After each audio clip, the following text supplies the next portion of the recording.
Ladies and gentlemen, thank you so much for joining us again here on Aspiration, Inspiration with me, Jayson George. As always, we aspire to inspire before we expire. And today we are joined by another very inspirational guest, Judith Leclercq she hails from all over the Cape Flats, but she's currently based in France, in Europe. Judith, thank you so much for joining us today.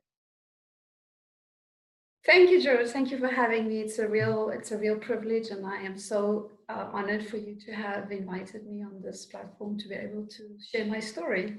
So thank you. Problem.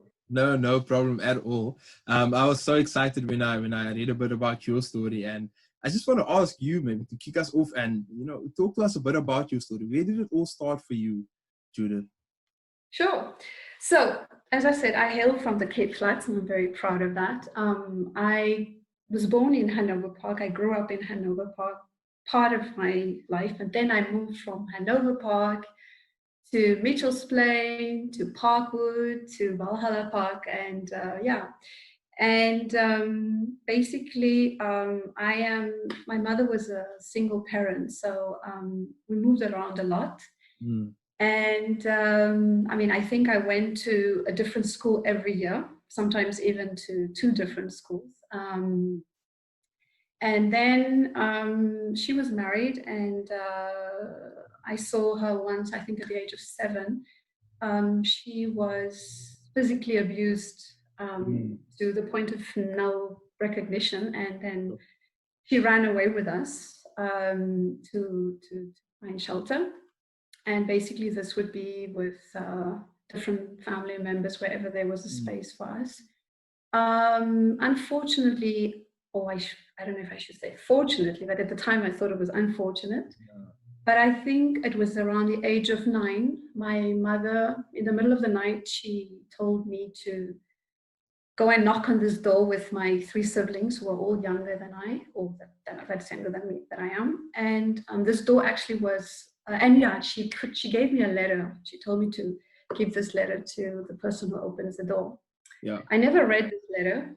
I knocked on the door, and only to find out afterwards that actually this door was the door of an orphanage. So my mother abandoned us, and we ended up in foster care with the family who initially only wanted to take care of 1 child. But social worker, they literally begged them to, keep all of us, because they didn't want to separate us as a family. And then this family, who was supposed to be a temporary arrangement, became a permanent. We lived there permanently afterwards. I think I left there at the age of 24. Sure. So yeah, that's basically how my life story in terms of growing up went. Yeah. And that's so incredible, moving around and being basically, orphan at such a young age, going to an orphanage and having to fend for yourself as the, how did you feel as the elder sibling at the time, What goes through your mind at that time? I think for me it was, there was this survival instinct that just set in, and of being the oldest, and as you know, in the colored community, or in our community, basically, you're the oldest, you have to, be responsible, set an example, and then also there was this protection. I wanted to protect my siblings, so so I grew up very, very fast, if you want. I needed to really think, okay, so what do I do with this situation? And I think what came up for me during that time was also the importance of education, because I realized that everything that I had lived in that very short period of 8 years was poverty. So I somehow took this bad situation and turned it into something good, which was, you have to get yourself an education. And my goal was really to break that cycle of poverty, because that was really what it was. So that was my goal, to go to school and get an education. Yeah. And you are now going, through the education, and you are now in Europe. You're based in France, and you work for an international organization. Well, you work for the international organization, the United Nations. share with us that journey from, you know, how did you end up now being at the United Nations? Yeah. So basically, when I finished high school, I was actually at Crystal High, which is in Hanover Park. Yeah, I know Crystal High. Yeah. Proudly Crystalite, like we call ourselves. Yeah, I think even though I had all these challenges, you know, even Hanover Park, you know, going to that school, it wasn't always easy. It was in the 80s, you know, with, as you know, the uprising and all of that. But as I said, my goal was really to get an education. So when I finished high school, I really wanted to be a teacher. So, you know, not with much money because, you know, my foster parents told me, you know, whatever you want to do, you know, after high school, it's up to you. So I didn't have any support financially. So basically what I did was I applied basically applying for bursaries to be able to, you know, study education, to become a teacher. I applied everywhere, and I literally got, like, that couple of months was just all rejection letters. Sure. So I had to, you know, move to plan B, but plan B just kind of came out because I was so, how would you say, I was determined to not give up, you know, even though all those answers came. And this was like beginning of, like, you know, you finish your matric end of the year. So the first 6 months, nothing happened. Yeah. And then I was lucky to land not a UN job, a government job with the Department of Home Affairs. So I got a full-time job like mid of the year. But I knew that it was already something good because I became financially independent. Yeah. So basically I worked and studied. I worked full-time and studied at night. So I studied accounting and but then I moved to Pretoria because that's where our headquarters is. And I followed love basically because I had a boyfriend who was there. And and that was the best move ever because that's really where I became, you know, you have to fend for yourself. Money was short all the time. And I was offered a job just really through someone that I was working with because she was a foreigner.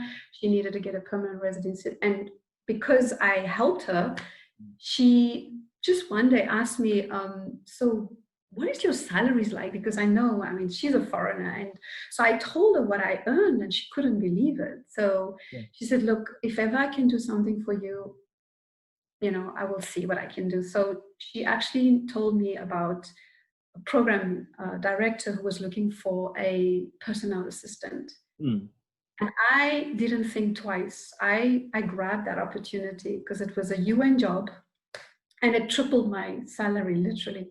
Sure. So that's where I started with the UN. I was never, I wasn't a PA by profession. I just took the job. I said, I will do whatever it takes to, you know, make it work. And that's how I ended up at the UN.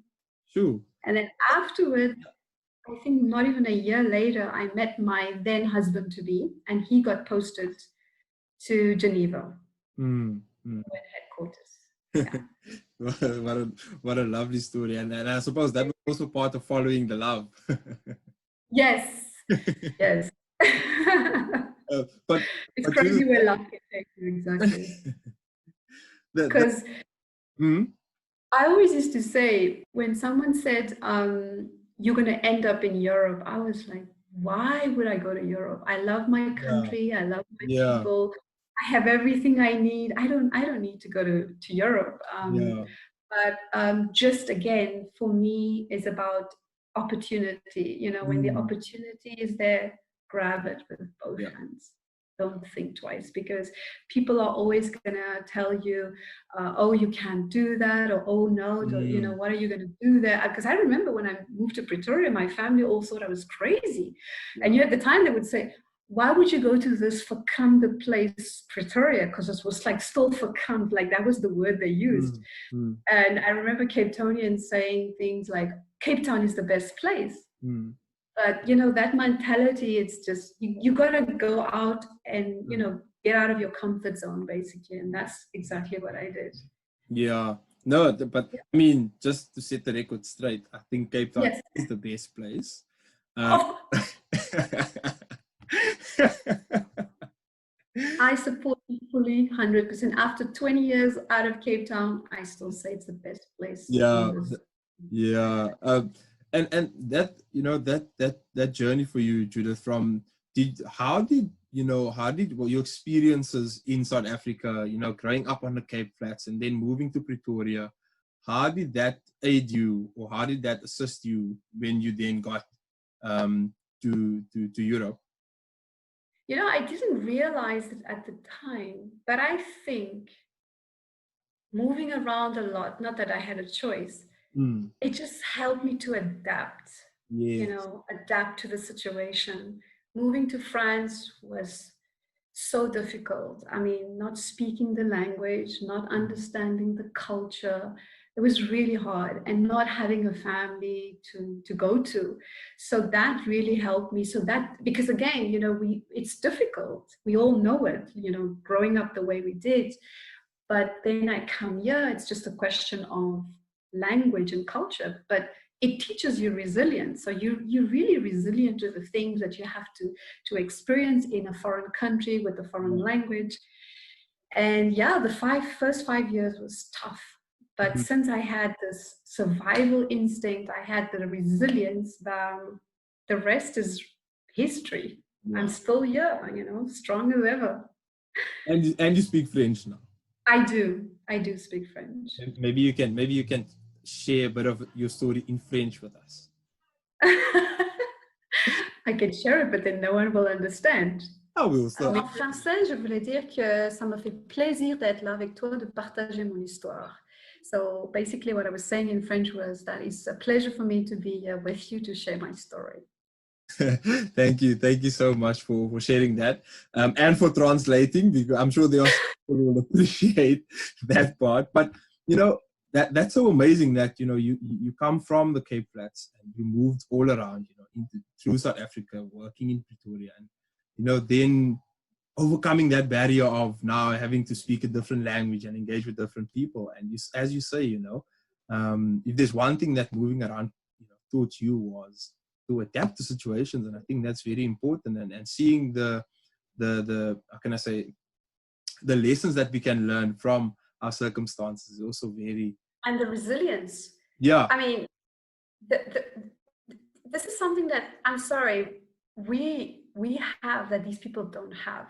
I mean, you knock them over, they down, they don't get back up. Yeah. But what has taught me in life was there are so many more knocks in life that you need to get back up, because that's part of the growth, that's part of the journey. Yeah. But yeah, you knock a Frenchie down, he stays down. Yeah. You know, and that's what I know I have as a strength. And yeah. And it's experience. It's the life experiences that teaches you that. And talk to us a bit about what you do now, Judith. Now that you're at the United Nations, what do you do now? And maybe you can also share with us, you know, growing up, did you ever dream that you would do? Did you ever think that you do what you do today? First of all, no, I did not. There was no way. I told you, as I mentioned earlier, there was no way. If anyone ever told me that I was going to live abroad, I would have said, "Are you nuts? Why would I leave my country? I love my country." So no, I never imagined working where I am working today. But as I also mentioned earlier, I think for me, what brought me here was, you know, when opportunities are given to you, you got to grab it with both hands, you know, because you cannot go through life thinking, what if, you know, some of these, and when I think back, actually, all the opportunities that was given to me it takes you to another place, you know. And I like something that you said, I actually wrote it down. You say that education may be the key to success, but the locks keep on changing, so we need to become locksmiths. Yeah. I like that because it really resonated with me, because I'll tell you why now, to answer your question about what I do. So basically now my title is program management assistant. And so basically what I do is I deal with all the logistics on planning our ministerial or intergovernmental meetings, to, you know, inviting our delegates, organizing their travel. So I'm like a PR, I am a personal assistant, I'm a accountant, financial, you know, I'm an HR because we also recruit sometimes international consultants. So I do the HR part. So I have many hats. Yeah. And that's also because, and I was never, it's not like something that I studied to become. It's just because of all the experiences that I made, which was something that, again, life offered me these opportunities. Yeah. And so it's really that brought me to where I am today. Yeah. Yo, that's so amazing, you know, and thank you for, you know, quoting as what I love it.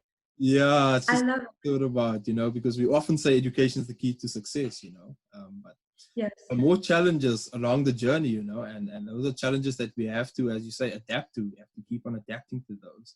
Yes, you have to.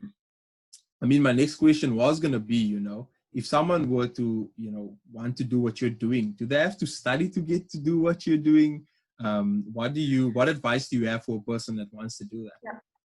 Well, the United Nations, we have a lot of areas that we focus on, whether it's education, humanitarian, whether it's law, social development, securities, it's called social security, safety, science. I mean, so first of all, you need to, I would say, for someone who's interested in working in the UN, is to obviously, you know, do your research and see what it is that they are doing, because there's so many, you know, facets that they cover.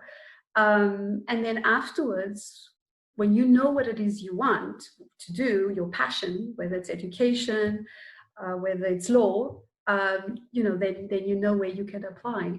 Yeah. So that's the advice I would give to someone who wants to work for the international. There's also international relations, which is really, my daughter's actually studying that at the moment. Yeah. So, yeah. I mean, yeah, and I mean, there are so many ways to get into such an amazing organization, you know, as you just shared. Yes. I think it's just good that people, you know that these opportunities exist, but also that you have to reach out and pursue them. You know, I think that's really important. Yes. As you say, you know, grabbing the opportunities when they present themselves to us. And Judith, earlier you mentioned that, you know, when you started out, there were many, you know, rejection letters and things that you received. How did you get, you know, through those times? How did you pick yourself up from that? I think for me, just having a goal, which was to get an education, to change the narrative, really, to break the cycle of poverty, to make a better life for myself. Yeah. Because I saw what my mom went through. I saw how she struggled. Single parent, you know, no education. So I think just having a goal that I wanted a better life for myself was what kept me going. And never giving up, because I had an experience in high school where a teacher told me once, you're not going to get very far, because there was this mindset that, you know, Hanover Park, what good can come out of it? Yeah. And I don't know, that somehow did it for me, where I went through and I still do. I have this saying where I say, when someone tells you you can't do something, prove them wrong. Yeah. Prove them wrong. And this is really what I had in my mind all the time, is don't let anyone ever tell you you can't do something. Yeah, and yet here you are, you know. Yes. And I'm still learning, you know. I teach my kids what I've learned through my journey, through the bad experiences that and as I said, and I think this is something that we can all relate to, is that, you know, when you don't come from a rich family, you have to take whatever you have and make do with that. Yeah. And so never let anyone tell you you can't do something. And just because you don't come from a rich family doesn't mean you cannot do things. We all have, first of all, we all have the capability of being successful, you know, and instead of looking at what we don't have, look at what we can do with that, you know, because not everybody's born with a silver spoon in their mouth. And just not compare ourselves to others, you know, run your own race, basically. Yeah, don't don't compare yourself to someone else. I've never done that, so that I think is also something that has helped me. Yeah, no, It definitely. wasn't always easy. I mean, I'm not gonna lie. It's it's not been easy. But I just think that, like I just said, when life knocks you down, instead of staying down and saying, oh well, that's what life has handed me and this is what my life is going to be like, no, you turn that around and you say, what can I do with this? How can I change this around for me to get to where I want to be? Yeah, no, definitely. And I mean, that's some solid advice, and talking about, having seen, what your mom went through and your motivations when you were younger. One question that comes to mind is, if you could speak to your younger self, knowing what you know now and having experienced what you've experienced, what would you tell yourself and why? What I would tell my younger self is to don't worry about the destination. Don't worry about how you're going to get there. Have fun. Yeah. Have fun. Don't beat yourself up.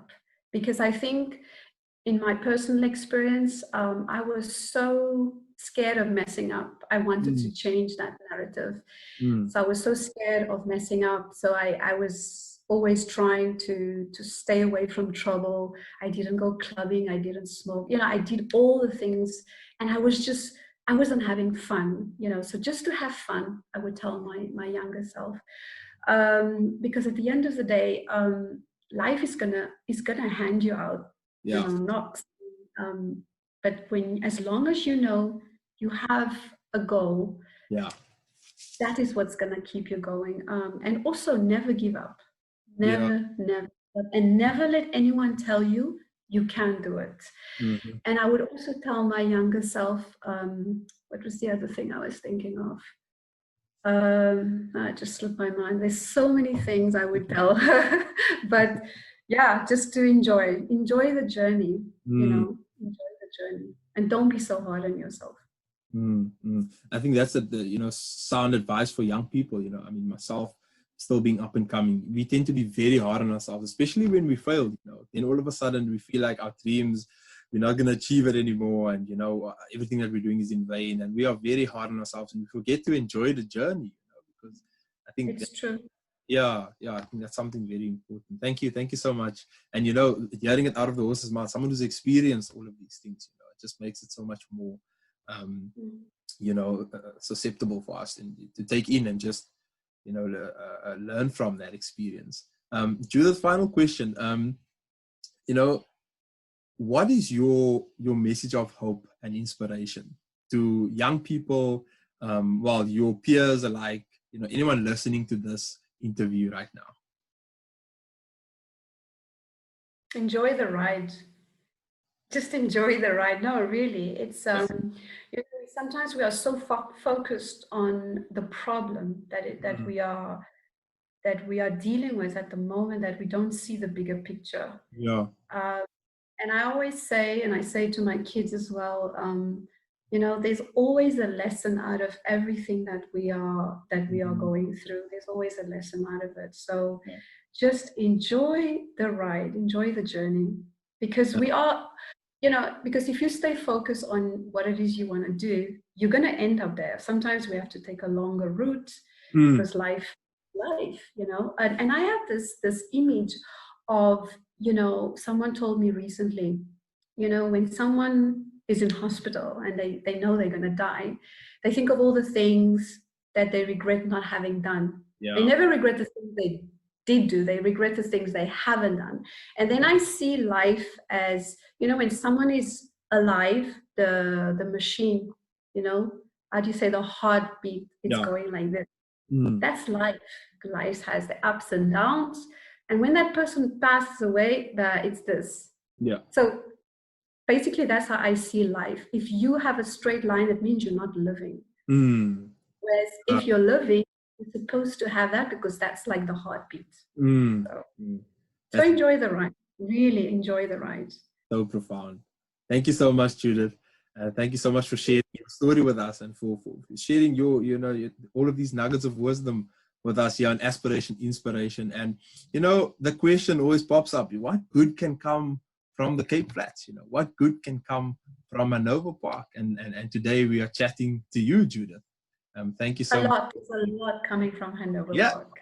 Indeed. And I thank you for sharing that message, because people need to know that, Hanover Park is not just all about gangsterism and drugs. I grew up in all of that, but I did not let that situation define where I was going to end up. Definitely. Yeah. Thank you so much, Judith. And thank you so much to you, the listeners, for joining us today here on Aspiration, Inspiration, where as always we aspire to inspire before we expire.